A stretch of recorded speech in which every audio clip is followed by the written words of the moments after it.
La zone rouge, de Pinard au scénario et d'Auger au dessin. Olivier d'Auger aime la mécanique d'époque et les sentiments. Il exprime son talent dans une série sur l'aviation, Ciel en ruine, et maintenant, il montre ses qualités, sa maîtrise de la ligne claire dans Zone rouge, le monde de la voiture. Nous sommes en 55, deux personnages clés, Laurent Beaumont, un ambitieux ou un arriviste, vous choisirez, et une belle mécanique, la Porsche Carrera.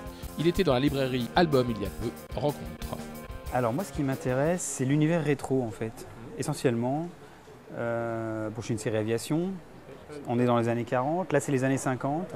Ce qui m'amuse, ce qui me plaît, c'est de reconstituer une époque en fait. Alors les décors, les voitures, les personnages, les vêtements, enfin bref, tout ce qui fait qu'on reconnaît une époque, quoi. Une grosse doc internet hein, quand même, ce serait, ouais, non, faut pas s'en cacher. Non, le gros de la doc c'est internet, mais ensuite il faut creuser un peu plus. Et là les livres spécialisés sont utiles. Pour un dessinateur, une scène d'accident, c'est ce qu'il y a de plus agréable à dessiner. Franquin, Tillieux étaient des gens qui faisaient ça admirablement. Ils envoyaient les voitures dans le décor. Et je pense qu'ils prenaient un sacré plaisir à enrouler une voiture sur un arbre. Et je pense que pour un dessinateur, c'est voilà, ce qui n'arrive pas dans la vie, ce qu'on ne voit pas dans la vie, ou sauf dans des circonstances dramatiques, en dessin, ça devient très agréable à faire, quoi. Donc voilà, je pense que d'ailleurs, j'ai hâte de faire une belle scène d'accident dans le tome 2. Pour un dessinateur, Graton, dans l'univers automobile, c'est un peu un incontournable. Il a posé quand même des bases très solides sur tout ce qui est la dynamique des voitures, de la course. Et ça, voilà, c'est un incontournable sur le sujet. Maintenant, d'un point de vue narratif, bon, on ne se rattache pas du tout à Graton pour ce côté-là. Bon, on est très différents. Voilà. Mais par contre, le dessin, oui. Là, c'est vrai que je jette un œil souvent sur les dessins les albums de Graton, parce que, ma foi, il est quand même excellent dans le domaine.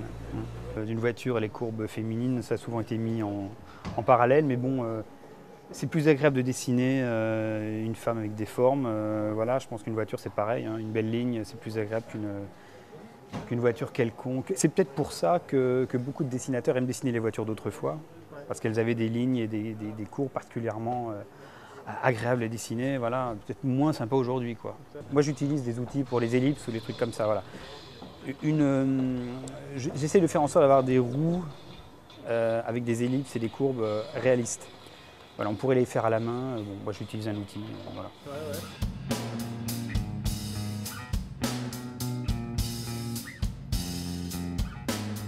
Plein phare sur la série Plein Gaz, 7 albums dans l'année sortiront la voiture comme élément fédérateur dans les années 50 et 70. Le design et l'aventure, une partie de l'ancien studio Graton, l'équipe de Michel Vaillant a rejoint le groupe Plein Gaz. Pour cette série, il fallait changer de moteur. Je ne voulais pas avoir quelque chose qui raconte les aventures d'un pilote qui part 18e sur la grille, qui au 3e tour devient 14e et ainsi de suite pour finir premier à la page 46. Ça, je pense qu'on l'a tous lu dans notre jeunesse, mais il était temps de proposer une bande dessinée moderne aussi, malgré un sujet qui est assez intemporel, qui nous a tous marqués dans notre jeunesse et qui est, je pense, très très lié à la bande dessinée populaire. Donc on va avoir avec Chapman la biographie du créateur de Lotus, qui est un peu l'équivalent de Ferrari en Angleterre. On va avoir le Nürburgring 57, qui est la dernière course gagnée par Fangio, qui lui permet également d'avoir son 5e et dernier titre en 1957 face au Ferrari. On va avoir des fictions complètes qui partent de faits réels, comme l'accident au Mans en 1955, qui a été la plus grande tragédie automobile avec 80 spectateurs tués. Donc qui est un album qui sera sous forme de une histoire sous forme de diptyque, avec Roger Setter au scénario et Johannes Roussel au dessin, qui sont des passionnés d'automobile. Ça, c'est, je crois, le bruit de moteur pour habiller, c'est très bien ça. Ce qu'il me fallait quand j'ai conçu cette collection, c'était trouver des auteurs qui étaient passionnés par l'automobile.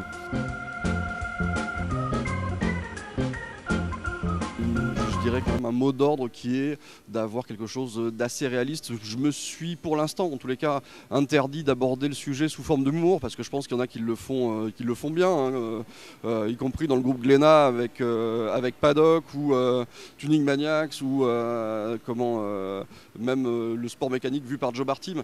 Et ça, c'était pas quelque chose que je souhaitais reproduire, parce que voilà, c'est très bien fait ailleurs. Donc je voulais qu'on s'exprime sur quelque chose qui était encore inexploité aujourd'hui.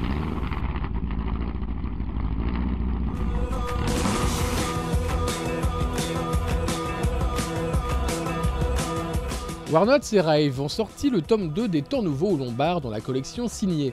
Nous sommes en Belgique, la guerre est terminée. Dans le village de la Goff, les GI remplacent l'armée allemande. Nous sommes ici dans une zone grise. Qui étaient les résistants, les collabos? Charles, le frère de Thomas, était-il vraiment une ordure qui a collaboré avec l'occupant? Ces femmes tondues étaient-elles toutes coupables? Coupables de quoi? D'avoir aimé? Dans cette BD, on rêve d'Amérique, on rêve de quiétude et d'éternité, mais à chaque fois la violence sociale et physique coupe les espoirs. Et ce jeudi 6 août 45, quand en Belgique le ciel est magnifique, Enola Gay décolle vers Hiroshima. Nocturne de Clark aux Lombards dans la collection signée. Léo est un écrivain. Ses personnages de romans s'inquiètent pour lui, mais aussi pour eux.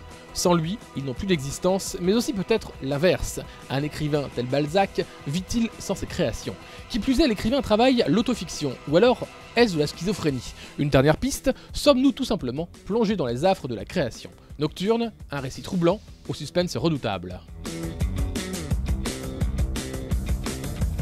Furari, que l'on pourrait traduire par Au gré du vent, est le dernier ouvrage de Jiro Taniguchi, le grand créateur graphique de Quartier Lointain. Taniguchi nous plonge dans une autobiographie à la fois réelle et fictionnée du célèbre géomètre cartographe japonais Tadataka Ino, œuvrant au XIXe siècle. Déambulation, respiration, poésie, le lecteur explore, tout comme le personnage, le terrain, mais aussi les sentiments. Furari, chez Casterman Écriture. Un récit simple mais pas simpliste. L'enfant caché nous parle de l'horreur de la Seconde Guerre mondiale vue par le prisme de l'enfance. Une grand-mère raconte à sa petite fille ce qu'elle a vécu pendant l'occupation, la délation, les justes, la peur, une France sur le qui-vive. Un récit plus poétique qu'historique de Lisano, Dauvilliers et Salcedo, édité au Lombard.